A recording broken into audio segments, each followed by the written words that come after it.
If you are listening to this right now, there's a very good chance you have felt it. Right, that creeping sensation. Exactly. That unspoken sensation that the rules of the game have been quietly changed while you just weren't looking. And you're wondering if you're the only one noticing it. Right. So we are speaking directly to you today. Specifically, those of you in our audience who might feel, well, entirely alienated by modern institutions. Because a lot of you do. You really do. Maybe you're exploring men's rights. Maybe you consider yourself part of the red-pilled manosphere. Or, maybe you are just a guy who has looked around at the modern workplace, the dating scene, or the family court system and thought, am I losing my mind? Or is this entire system actively rigged against me? And it is a completely valid question to ask. It is. So today we are promising you a meticulously detailed, unapologetic exploration of exactly how our modern institutions, from K-12 education all the way to the highest levels of corporate HR and the justice system, have radically shifted over the past few decades. It's a profound shift. We are looking at an argument for a complete re-engineering of the social contract here. A total teardown. Yeah. And the source material we have today attempts to trace the history of our institutions before, as the author claims. They were completely captured by this fusion of feminist and Marxist ideologies. Which is a heavy claim. It is. This isn't just a basic critique of modern culture. It is an autopsy of how the structural pillars of the West were supposedly dismantled and then reassembled with an entirely different set of operating principles. So the mission of today's deep dive is a comprehensive, chapter-by-chapter review of a highly controversial, just utterly explosive 2025 ebook by author Conrad Riker. And the title alone tells you exactly what kind of ride we are in for today. Oh, it really does. It is called Insufferable, High-Maintenance, Unreasonable Bitching, Constant Shit-Testing, Nagging, Character Assassination, and Covert Reputational Attacks. It pulls absolutely no punches. None. Our goal today is to understand Riker's uncompromising raw perspective on how Western institutions were captured by what he defines as a gynocentric ideology. Right. But before we dive into the actual text, it is absolutely critical that we make something crystal clear to you, the listener. Yes, the disclaimer. We are bringing you this analysis with a strict impartiality disclaimer. We are not taking sides today. At all. We are not endorsing the political, social, or gender viewpoints of the author. Our role here is strictly to act as your impartial guides. We're just mapping the architecture of his argument. Exactly. We are breaking down the data, the psychological frameworks, and the very specific anecdotes presented in this book so that you can understand the exact framework Conrad Riker is laying out. We are the messengers. We are just holding up a mirror to the text so you can examine it for yourself. So you can make up your own mind. Right. And to fully grasp the raw intensity and the unvarnished claims of the original text, you really need to read it. So please take a second right now to like and subscribe to this deep dive. And make sure you check out Amazon Kindle and Google Play Books to buy the ebook. You should also absolutely follow the author at Conrad Riker at Substack. Trust me, you will want to have the text in front of you as we go through this. Okay, let's unpack this. Riker opens his book with a foundational concept he calls the maternal fantasy, and what he describes as the subsequent collapse of the West. It's a staggering premise to start with. It is. His core premise is that society is no longer governed by a patriarchal structure at all. Instead, he claims we're living under a gynocentric tyranny. But he doesn't just throw that phrase out there as a cheap buzzword. He builds a very specific structural definition around it. So break that definition down for us. What does he mean? Well, that definition is the crux of his entire worldview. If we connect this to the bigger picture, Riker is arguing that the West has essentially replaced the traditional nuclear family with its historical balance of masculine authority, discipline, and feminine nurturing with something he calls Big Mother. Big Mother. Right. Big Mother is his term for a modern state infrastructure that has been completely redesigned to act as an endlessly living, hyper-nurturing entity. As opposed to what the state used to be. Exactly. Historically, the state was a mechanism for defense, commerce, order. In Riker's framework, the state has mutated into a surrogate parent. A parent that just gives and gives. Yes, it is a state that provides, soothes, and protects, but crucially, it demands absolutely nothing in return. It separates choices from their consequences. I want to stop right there, actually, because that separation of choices and consequences, that seems to be the engine of his entire theory. It is the engine. Everything else runs on that. And he backs this up with some pretty heavy economic data right away. He points directly to a 2021 OECD study. which is fascinating data. It is. The study looked at nations with the most expansive, generous welfare systems in the world. Places like Sweden, Denmark, and Finland. The places everyone usually points to as the ideal. Right, the utopian models of social democracy. But Riker highlights the study's findings from a completely different angle. He points out that these exact nations have the highest rates of youth dependency, massively delayed marriage rates, and an extended state of prolonged adolescence. They just aren't launching. He's saying people in these systems are simply not growing up. What's fascinating here is how Riker interprets that specific data set. He doesn't see this prolonged adolescence as an accidental byproduct of a strong social safety net. He thinks it's deliberate. He views it as the intended feature of the system. He calls it a mass psychological regression masked as liberation. Wow. Masked as liberation. According to Riker, adults are being actively incentivized by Big Mother to remain dependent. Think about it.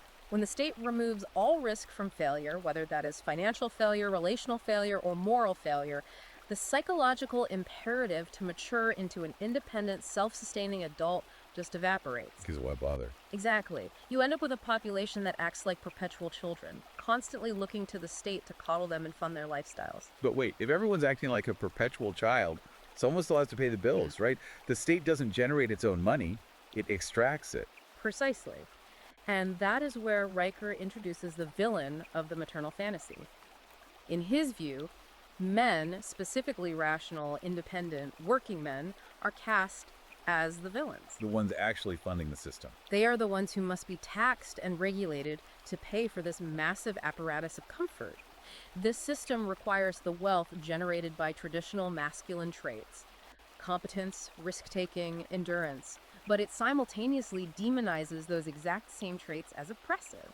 It's a complete inversion of traditional adult responsibilities. It sounds like he is describing a society that hates the very people keeping the lights on. That is exactly his argument. But he makes it clear that this infantilization doesn't just magically happen when you turn 18. It isn't a sudden switch that flips. No, it's a long process. He argues it is baked into the conditioning process from day one. If Riker is arguing that the state is infantilizing adults, the obvious question is, where does that conditioning start? And his answer to that is perhaps his most controversial point in the early chapters. He points straight at the classroom. He calls this the hijacking of education and the war on boys. He paints a picture of academia that has entirely abandoned the pursuit of critical thinking or objective truth in favor of emotional coddling. Riker describes the modern university not as a place of rigorous higher learning, but as an extraordinarily expensive daycare. The anecdotes he provides in this section, I have to admit, as an impartial reader, they're genuinely startling. They read like satire. They really do. He talks about a specific incident involving students at Oberlin College. These students actually petitioned the administration to create emotional safe spaces on campus. Which is pretty standard now. Right. But it wasn't just a request for a quiet room to study in. The petition included demands for mandatory crying rooms. And I genuinely had to reread this part of the text. They requested trauma-trained goldfish. Trauma-trained goldfish. Trauma-trained goldfish. I can hear a listener right now asking, how exactly do you trauma-train a goldfish? What is the psychological leap happening here? It sounds absurd on its face, but Riker uses this exact absurdity to illustrate a deadly serious point. The focus isn't on the fish. The focus is on the psychology of the demand itself. Okay, break that down. He is arguing that the university system now caters exclusively to female emotional dysregulation. When a student demands a crying room and soothing pets to handle the basic stress of academic life, they are demanding that the environment conform to their internal emotional state. The world has to bend to them. Exactly. Riker points out that historically, education was about teaching the individual to master their emotions so they could navigate a harsh, objective reality.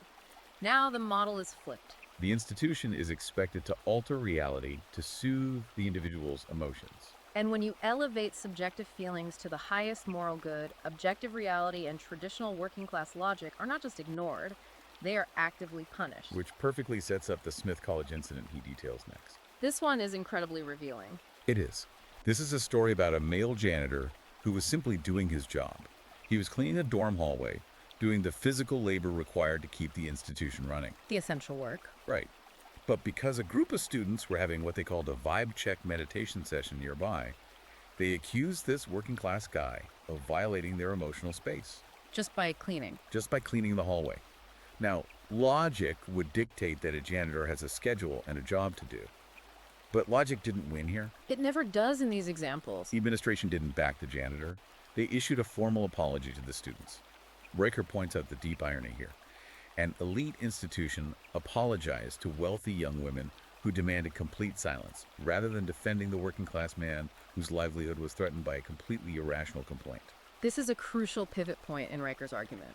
He is demonstrating that in the hierarchy of the new institutions, subjective female comfort outranks objective male utility. Utility loses to feelings. Every time. The janitor's utility cleaning the building was deemed less important than the student's temporary emotional state. And this ideological shift doesn't just manifest in policy, it manifests in the very language the institutions use. Right, the linguistics of it. Riker mentions a college in Vermont that undertook a systematic audit to remove the word man from all campus signs and documentation. Even basic words. Yes, freshman was changed to first-year people. Even the word manhole covers on the street were put under review because the inclusion of the syllable man was deemed inherently triggering and exclusionary. But isn't that just a debate about inclusive language? I mean, a lot of people might say, sure, it's a bit pedantic, but it's just colleges trying to be polite. A lot of people would say that. But Riker argues it goes much deeper than politeness. He views this as a deliberate, systematic erasure of masculinity from the public sphere. How so? When you pathologize the very word for a male human being, you are sending a subconscious signal that masculinity itself is a contaminant that needs to be scrubbed from the environment. That is a dark way to look at it. And if a listener thinks this is just contained to a few hyper-progressive, elite liberal arts colleges, Riker says, you are dead wrong. It goes way down the chain. He takes a very hard look at K-12 education, where the foundation is actually poured. He claims there is an active structural eradication of masculinity happening to boys before they even hit puberty. And he has the numbers for it. He pulls a massive statistic from the National Center for Education Statistics. 76% of all K-12 teachers are female. An overwhelming majority. Riker argues this demographic reality creates a default environment where natural biological boyish behavior is actively penalized because it just doesn't align with female behavioral norms. He breaks down the behavioral expectations in these classrooms. If a young boy naturally wants to lead a group, the system labels him bossy or domineering. Instead of a leader. Right. If he wants to compete, if he thrives on winning and losing, he's labeled aggressive or disruptive. Riker notes that entirely normal childhood games, like playing cops and robbers on the playground, are now routinely pathologized by school psychologists as pre-violent behavior. He brings up a wild example from a school in California. They actually banned touch football at recess. Touch football? Touch football. A classic rough and tumble game that boys have played for generations to blow off steam. And what do they replace it with? Mindfulness circles. Of course. The administrators explicitly stated they wanted to promote nurturing energy and eliminate environments that foster dominance or competition. But hold on, how does Riker connect a ban on touch football to an active eradication of masculinity? Isn't it possible the school just got tired of dealing with scraped knees and angry parents? A skeptic would absolutely make the argument about liability and scraped knees, but Riker argues that misses the forest for the trees. Because it's about more than the game. Exactly. Touch football isn't just about running around.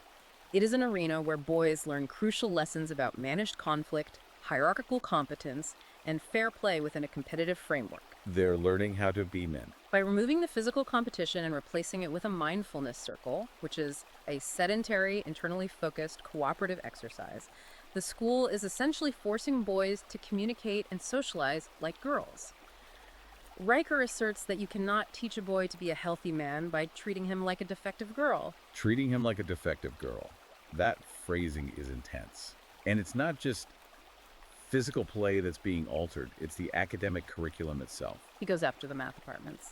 He details another California school district that has been pushing to replace traditional algebra with something called ethnomathematics. Right. This is a framework that suggests objective mathematics might inherently uphold oppressive power structures and teaches kids that an equation like 2 plus 2 can equal 5 if that conclusion feels right to their lived experience. I read that and thought, this is literally out of George Orwell's 1984. That is exactly the parallel Riker is drawing. When you teach a child that objective mathematical reality is subordinate to their personal feelings, you're completely severing their connection to logic. So what does this all mean for the boys trapped in this system? This raises an incredibly important question, and Riker answers it with absolute bluntness. He concludes that this education system is not broken. Not failing. Right. It is functioning flawlessly, exactly as it was designed to function. Its sole purpose is to produce compliant, emotionally stunted males who are conditioned from kindergarten to apologize for their very existence. And the real-world consequence of this conditioning. Riker cites a reported 18% rise in male dropout rates over just a 2-year period. 18% is a massive jump. Boys aren't just struggling, they are simply checking out. They're looking at a system that views their basic biological nature, their energy, their competitiveness, their need for objective truth, as a disease to be cured, and they are just walking away. It's a bleak picture of the classroom.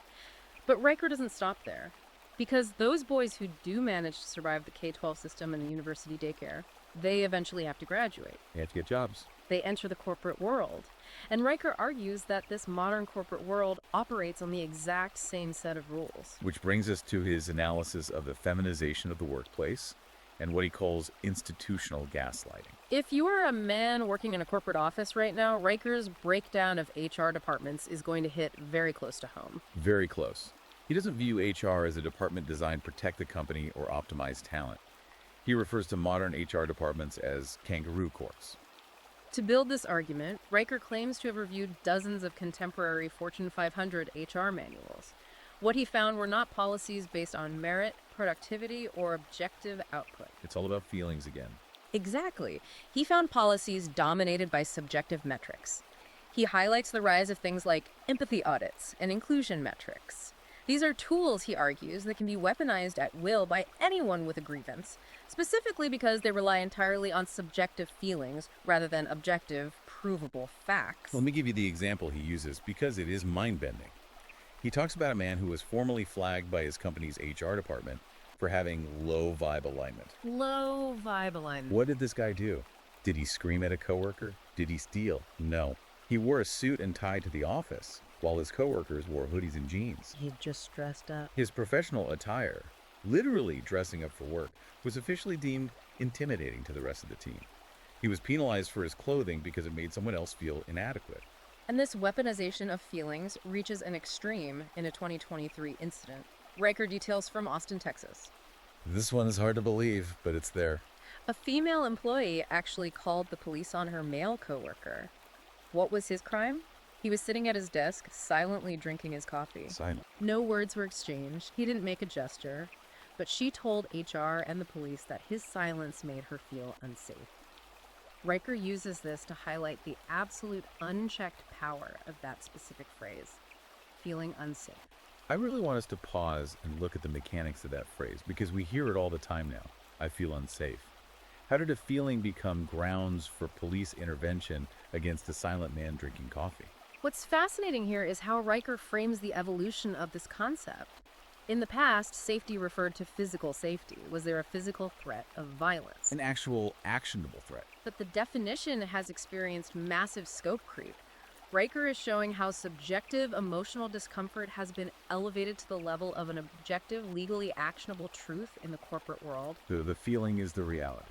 If a woman simply states that she feels unsafe, the man is immediately classified as a physical threat, regardless of his actual actions or the lack of evidence. The feeling itself is treated as the evidence. And Riker argues this completely silences male rationality. You can't argue with it. A man cannot defend himself against a subjective feeling. You cannot use a spreadsheet or a video recording to prove you didn't make someone feel a certain way internally. Which brings us to what Riker calls the tyranny of tone policing. Tone policing. It no longer matters what a man says. What matters is how a woman decides to interpret his tone. He tells the story of a Google engineer named Mark. Mark is in a diversity meeting, and the conversation is getting heated and derailed. Mark chimes in and suggests that the team should focus on the data, not the drama. A completely standard business phrase. To any traditional business mind, that is standard objective problem solving. Let's look at the numbers. But HR hit Mark with formal complaints that his request to look at the data was dismissive of lived experience. And we need to emphasize the stakes here. These aren't just slaps on the wrist or awkward meetings. People's entire livelihoods are being destroyed over this. Careers are ending. Raker details the story of a Canadian school teacher who had been working in the district for 17 years. He had a spotless record. 17 years. One day, during a classroom discussion, he told his students that not all opinions are equally valid, explaining that opinions backed by facts hold more weight than opinions based on pure emotion. Teaching basic critical thinking. A female coworker happened to overhear this. She filed a formal complaint, claiming his words made her, you guessed it, feel unsafe. And this teacher, after 17 years of service, was terminated. He was fired for promoting basic critical thinking. Exactly. Riker's argument is that in the feminized workplace, objective truth is viewed as an act of hostility if it contradicts a protected emotional state.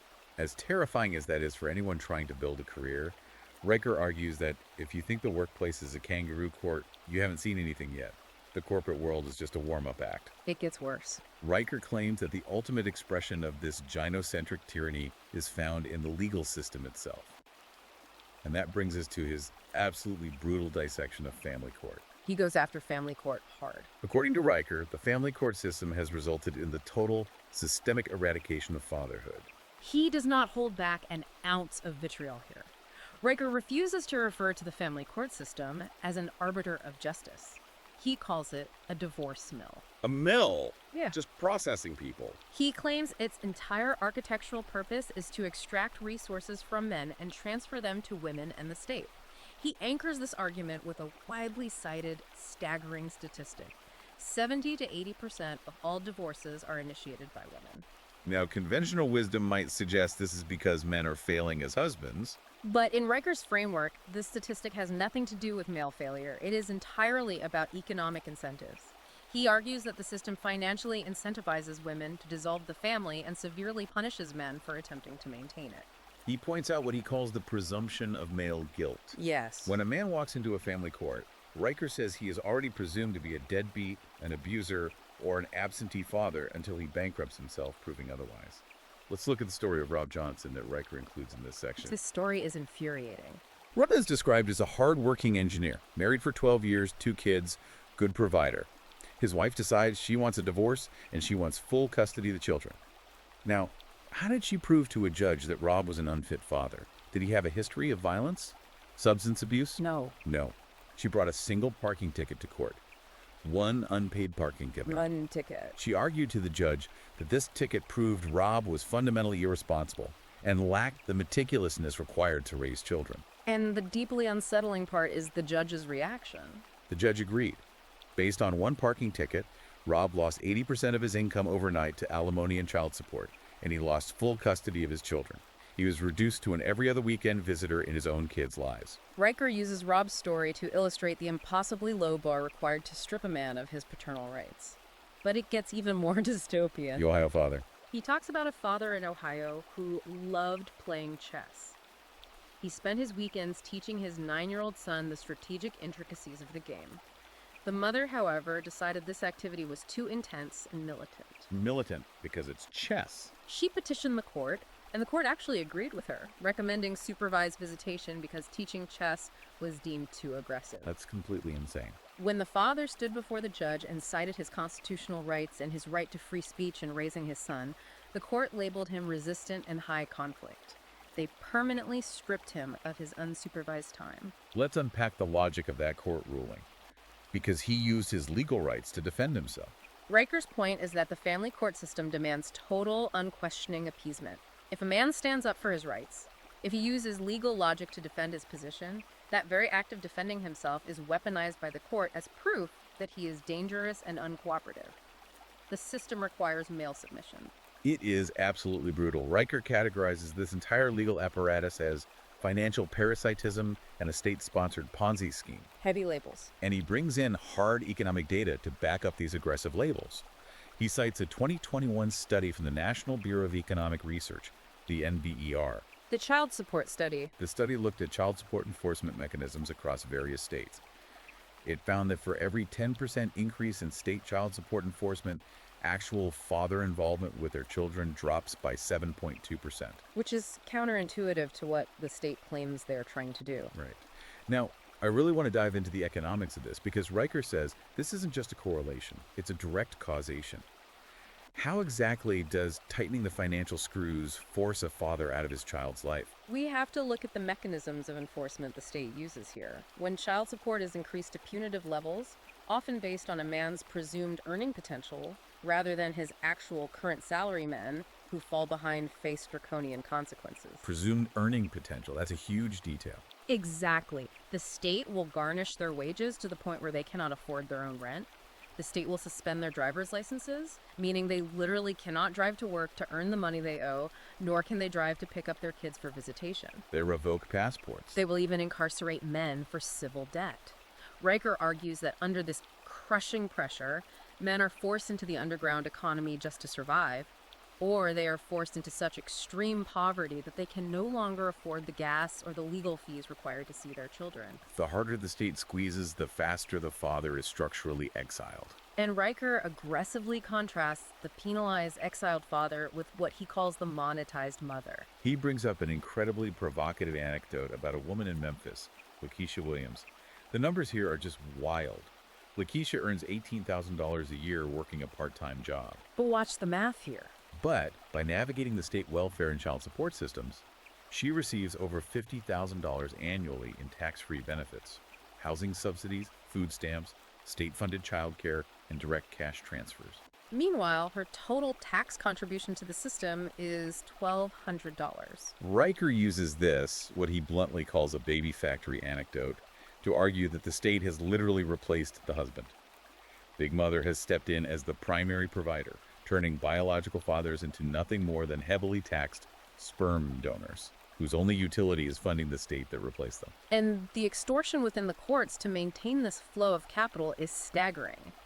Riker details a case of a Minnesota father who spent years fighting simply for 50-50 equal custody. Just to see his kids equally. During the proceedings, the court forced this man to pay $60,000 for 200 hours of emotional distress counseling for his ex-wife. The court mandated he pay a therapist $300 an hour to help his ex-wife cope with the stress of the divorce she initiated. And the kicker to this story, the part that makes you want to pull your hair out. The therapy never actually occurred. The ex-wife never went. She never even went. It was just a line item. A financial penalty approved by the court simply because she stated she needed support. The money was extracted from the father, transferred to the mother, and the court considered the matter closed. I want you, the listener, to just pause for a second. Let this information settle. Try to imagine the sheer psychological toll of living in a system like this. It's crushing. Imagine being a man who works 50 hours a week and realizing that your role as a father, your very presence in your children's lives, is treated as entirely optional and completely disposable by the state, right up until the bill comes due. Meanwhile, the role of the mother is unconditionally monetized, fiercely protected, and subsidized by your labor. It is a recipe for complete societal disillusionment. It leads to a profound, paralyzing sense of alienation for millions of men. And Riker argues that this alienation isn't just a side effect, it is actively celebrated and reinforced by our broader culture. The institutions extract the wealth, and the media provides the psychological cover. Which transitions us perfectly into how this is normalized in the public consciousness. Riker dives into media demonization, princess culture, and what he provocatively terms the abortion industrial complex. If the courts are the executioner, the media is the propaganda arm. Precisely. Riker talks about the complete systemic erasure of the competent father from popular culture. All you have to do is look at your TV screens. Riker presents an analysis showing that from 2010 to 2023, 98% of all sitcom dads are portrayed as bumbling, clueless, emotionally stunted idiots who are constantly being saved from their own incompetence by their vastly smarter, eye-rolling wives. It is the Homer Simpson effect, but it has completely metastasized. Right. Homer Simpson was originally a parody of a specific type of blue-collar worker in the 1990s. But Riker argues that over the last decade, this archetype has been universally applied to almost every male lead across all demographics. Men are portrayed as oversized children who need managing. And what happens when the show tries to buck that trend? And get shut down. Riker points out that shows like Last Man Standing, which starred Tim Allen and actually featured a highly competent, problem-solving, authoritative father figure, were abruptly canceled by networks. And they weren't canceled because of low ratings. Last Man Standing was pulling in massive numbers. Riker claims they are canceled simply because they challenge the required cultural narrative. Riker backs this up with industry data. He cites anonymous surveys conducted with female television editors and showrunners. What did the surveys say? These industry professionals freely admit to actively cutting scenes in post-production where male characters show intelligence, stoicism, or competence. Why would they cut good character development? Because, according to their focus group data, competent men don't test well with female audiences. Riker is stating that the media is not reflecting reality. It is actively constructing a false reality where men are inherently unfit and entirely unnecessary to the functioning of the family. But the cultural critique goes to an even darker place. Much darker. He moves from the devaluation of fathers to the devaluation of life and responsibility itself. He shares an anecdote that is, frankly, very hard to listen to. He references an interview from a mainstream media outlet featuring a 29-year-old woman in Miami. This part of the book is tough to read. She was openly discussing her reproductive choices and casually mentioned having 6 abortions in 4 years. While sipping a mimosa during the interview, she told the reporter that she simply wasn't ready to give up her Fire Festival vibes. Fire Festival vibes. When asked about the prospect of motherhood, she described having kids as emotional glamping, temporary and messy. If we connect this shocking anecdote to the bigger picture, Riker is using this extreme example to illustrate the ultimate nihilistic endgame of the maternal fantasy. Break that down. He is arguing that the prevailing ideology demands total, absolute freedom from any biological or moral consequence. It demands the ultimate power, the power over life and death without an ounce of duty. It demands the right to sex without the responsibility of reproduction. Yet simultaneously, it demands that society view these women not as irresponsible actors, but as sacred, empowered victims making brave choices. Riker argues this represents a profound moral rot at the center of the culture, where life itself is totally devalued in the endless pursuit of unburdened, narcissistic emotional validation. It is a harsh, uncompromising, incredibly dark view of modern dating and reproductive culture. It paints a picture of a society completely unmoored from consequence. But if the culture is this misaligned with reality, how is it enforced? Right. How are men kept from simply speaking out and rejecting this framework? Because obviously a lot of men see this happening. What stops them from organizing and pushing back? Riker explains the enforcement mechanism in his breakdown of what he calls the GSR machine and the hijacking of our very language. This is where Riker explains the mechanics of modern social control. GSR stands for gossip, shame, and rally. Riker views this not as a petty high school dynamic, but as an industrial-scale, highly effective weapon used to enforce compliance and destroy male dissent. Let's look at the example he provides to illustrate the GSR machine in action. He talks about a single mother in Toronto. The text message story. Her ex-husband, trying to remain involved in his children's lives, simply sent an email asking for a formal shared custody arrangement. He wanted 50-50 time. A completely standard legal request. In response to this standard request, the mother went into her archives, found old text messages from years ago, completely stripped them of all context, and posted them to a private Facebook network of 200 local women. She framed these out-of-context snippets as proof that he was a dangerous abuser trying to steal her children. The results were catastrophic and instantaneous. Within 48 hours, this man's reputation in his community was completely annihilated. And Riker points out the terrifying mechanics of the rally phase here. No one in that group of 200 women paused to fact-check. No one asked for the husband's side of the story or asked to see the full text thread. The hive mind immediately rallied. They set up a GoFundMe to fundraise for her survival. They contacted his employer, and he lost his job prospects and his entire friend group. There was no trial.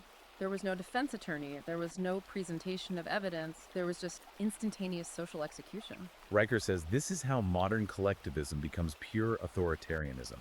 The mob replaces the justice system. And he also delves into the physical biology of coercion. He calls this the crying game. Riker argues that female tears are not just an expression of sadness. In a conflict scenario, they function as a biological hacking mechanism. We have to look at the evolutionary biology here to understand Riker's point. For thousands of years, when a woman or child cried, it signaled to the tribe that there was an immediate physical threat. Men are biologically wired through massive instantaneous spikes in cortisol and adrenaline to locate and eliminate the threat causing that distress. Riker contends that in modern settings, whether it's a corporate boardroom or a domestic argument, women know this. They may know it consciously, or they may utilize it instinctively. When a woman cries during a disagreement, It triggers that primitive biological freeze response in the men around her. So, if a man is in a boardroom and he is critically analyzing a woman's spreadsheet because the math is wrong and she starts crying, Exactly. The biological reflex of everyone else in the room is to view the man as a predator. the logic of the spreadsheet just vanishes. The tears instantly suspend the rules of professional conduct. They freeze male logic, and they immediately transfer power to the crying party. The man is cast as the aggressor simply for inducing the tears, regardless of the objective facts of the business dispute. It is a complete checkmate. And if tears don't work, Riker argues that the language itself has been rigged against you so that you can't even mount a verbal defense. He talks about newspeak and borrows a concept from University of Oregon researchers called semantic flooding. Semantic flooding is a fascinating and terrifying linguistic phenomenon. It really is. It is the deliberate, calculated overuse of incredibly serious, legally weighty words like trauma, abuse, violence, and toxic, to describe everyday, mundane inconveniences or standard interpersonal disagreements. The goal is to flood the cultural lexicon with these terms until they lose all specific descriptive power. So someone doesn't just disagree with you, their disagreement is violent. A bad date isn't just a bad date, the guy was abusive. Precisely. And the examples Riker gives show how this semantic flooding is actively weaponized to silence men. He brings up a case of a man on Reddit. The Reddit ban. This guy posted a thread saying, "I feel most relaxed when I'm alone." That is a completely innocuous, introverted, universally human sentiment. But the platform moderators permanently banned his account. The stated reason.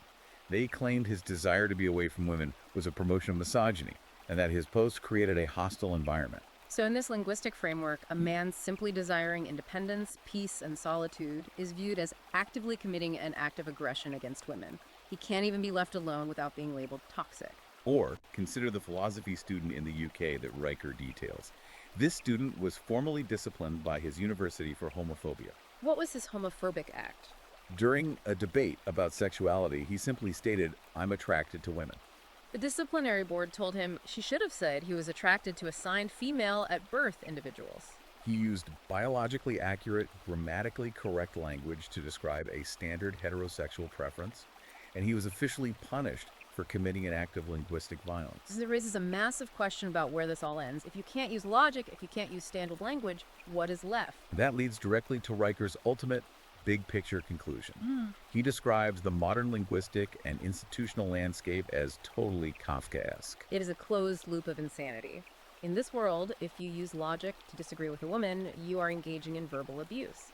If you decide you don't want to fight and you stay silent and walk away, your silence is labeled emotional abandonment or stonewalling.